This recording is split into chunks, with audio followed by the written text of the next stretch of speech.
यातुधान वंश दक्ष पुत्री सुरसा जो कश्यप की छठी पत्नी थी, उसके यातुधान नाम का पुत्र पैदा हुआ। देखे कश्यप वंश का वंश वृक्ष।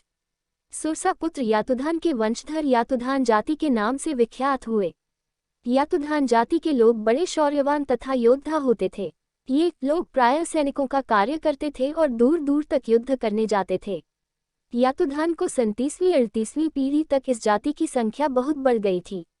ये लोग सैनिक होने के नाते दूर तक फैलते और बसते गए, यहाँ तक कि अपने मूल स्थान से चलकर ये लोग आंत्राले, ऑस्ट्रेलिया तथा लंका के आसपास द्वीप समूहों में बस गए।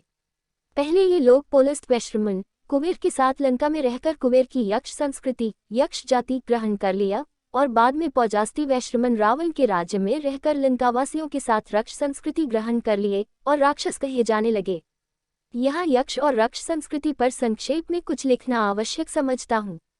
जिस प्रकार हिंदू संस्कृति जाति में अनेकों जातियां हैं, जैसे ब्राह्मण, क्षत्रिय, वैश्य आदि तथा अनेक और भी उपजातियां हैं, किंतु इन सभी जातियों को हिंदू कहते हैं। इस्लाम में शेख, सैयद, मुगल, पठान, तातारी, अफगानी आदि अनेक जातियां हैं, किंतु सब अपने को मुसलमान कहते हैं।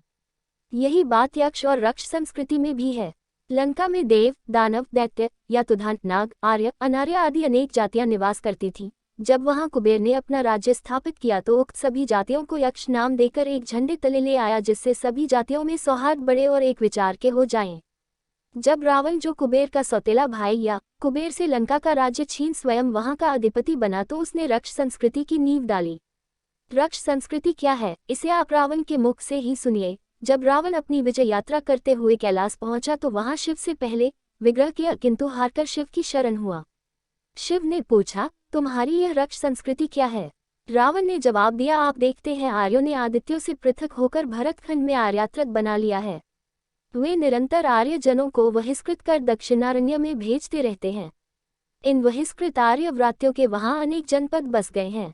भारतीय सागर के दक्षिण तट पर अनगिनत द्वीप समूह हैं, जहां सब आर्य, अनार्य, आगत, समागत, देव, यक्ष, किन्नर, पितर, नाग, दैत्य, दानव, जटायु आदि परस्पर वैवाहिक संबंध करके रहते हैं। फिर भी सबकी संस्कृति भिन्न है। जब हम सब एक ही मूल पुरुष की संतान हैं और आपस में दायाद बंधु हैं, तो हमारी संस्कृति में इतनी भिन्नता क्यों है? मैं चाहता हूं कि इस रक्ष संस्कृति में सबका समावेश हो, सभी की रक्षा हो, सबकी रीति परंपराएं एक हो जाएं, शक्तिशाली निर्बल को न सतावे वरन उसका रक्षक बने। इन्हीं भिन्नताओं के कारण 100 वर्ष में 13 भीषण देवासुर संग्राम हुआ, कितना रक्तपात हुआ। यदि यह सभी जातियां रक्ष संस्कृति के अंतर्गत एक संघ बनाकर एक साथ सोचें, एक साथ कहें तथा एक विचार पर चले तो सबकी रक्षा संभव है। यही है मेरी रक्ष संस्कृति का मूल उद्देश्य। इस रक्ष संस्कृति को मानने वाले राक्षस या राक्षस कहे गए। अस्तु, रावण की रक्ष संस्कृति को दैत्य, दानव तथा यातुधान जाति वाले सभी स्वीकार करके राक्षस कहलाए। इस संस्कृति से आर्य धर्म का निर्वाह नहीं हो रहा था, जिससे राम ने रावण को मार रक्ष संस्कृति समाप्त कर आर्य सभ्यता की स्थापना कर उसे सुदृढ़ किया। वास्तविकता यह है कि रावण ने वेदों पर एक भाष्य लिखा था, जिसमें नरमांस भक्षण, कुमारीवध, ब्राह्मणवध, पशुवध तथा पशु यज्ञ, यज्ञ की वाम विधि, मदिरा का सेवन, स्त्रीहरण, असुर विवाह पद्धति, स्त्रियों से मुक्त सहवास आदि वाम मार्गों को विशेषता दी गई थी। ये भाष्य कृष्ण आयुर्वेद के नाम से विख्यात हुआ। इन उपरोक्त वाम विधियों से आयों की मुख्य तथा उत्तम सभ्यता का दमन हो रहा था, जिसके कारण तपस्वियों, आर्यों, देवों, नागों तथा मानवों ने राम से वन प्रवास काल में रावण वध के लिए प्रार्थना किया था। यही कारण यह कि राम सूर्णखा के राज्य में जाकर उसको बल बुद्धि का भेद लिया, सूर्णखा की नाक काट रावण को चुनौती दिया तथा सीता हरण के बाद युद्ध में रावण को मारकर आर्य सभ्यता को दोबारा सुदृढ़ किया। श्रोरोह जाति कश्यप के इड़ा नामक पत्नी से श्रोरोह नाम का पुत्र पैदा हुआ। इसी श्रोरोह के वंशधर श्रोरोह जाति के नाम से विख्यात हुए। ये श्रोरोह लोग अपना निवास कहाँ बनाया और इनकी क्या सभ्यता थी, इस विषय में हमें कोई लेख पढ़ने को नहीं मिला। ऐसा प्रतीत होता है कि यह लोग दैत्यों, दानवों, असुरों या देवों में घुल मिल गए। पुराणों में अनेक स्थानों पर श्रीरूह जाति का नाम उल्लिखित है, किंतु इनके विशेष कार्यकलापों का वर्णन नहीं पाया जाता। अप्सरागण, अप्सरा नाम का पुत्र कश्यप की मुनि 8 नामक भी पत्नी से उत्पन्न हुआ। उसी अप्सरा के वंशजों की अप्सरा जाति बनी।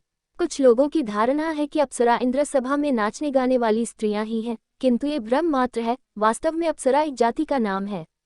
अप्सराओं के विषय में पुराणों में अनेक स्थलों पर लेख और कथाएं पढ़ने को मिलती हैं, किंतु अब ये जाति किस नाम से पुकारी जाती है इनका ठीक पता नहीं चलता।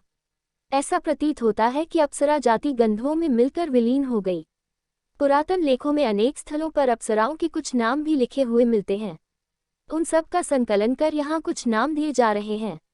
अनुचाना, अनवद्या, गुणमुख्या, गुणवसा, अद्रिका, सोमा, मिश्रकेशी, अलमशा, मरिचि, सुचिकोविद्यतदन्ना, तिलोत्तमा, अंबिका, लक्षण, क्षमा, देवी, रंभा, मनोरमा, असिता, सुवाहु, सुप्रिया, वकु, पुंडरीका, सुगंधा, सुरसा, प्रमाथिनी, काम्या, शार्दवती, मेनका, सहजंदा, कनिका, पूंजिक, स्थला, ऋतुस्थला, कृताची, विश्वाची, पूर्व चित्ती, उमलोचा, प्रमलोचा आदि।